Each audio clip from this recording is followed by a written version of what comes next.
This is a quick review on comparing and ordering decimals. You can use a place value chart to compare and order decimals.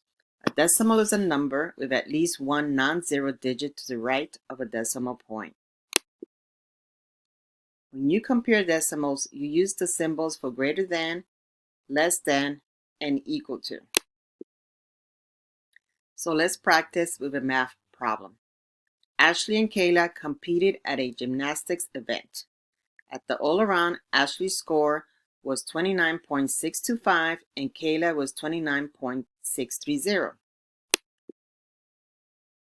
You start by placing the numbers in a place value chart.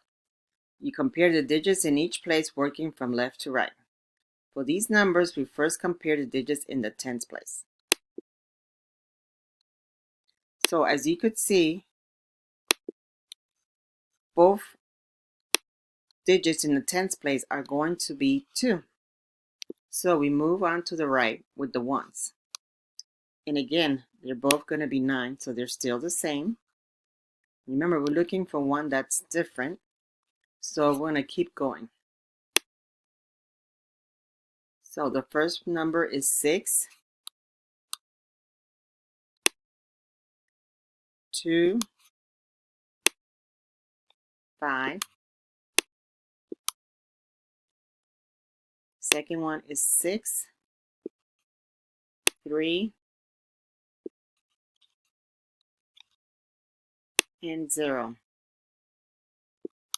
So we're looking for one that's different. Well, notice that in the hundreds, you have 200s and 300s.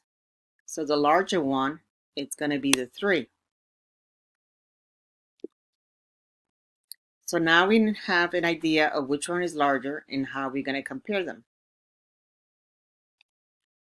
So we have 29.625 and 29.630.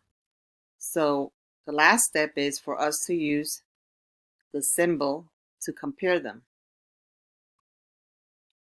Well, 29.630 is larger or greater than 29.625.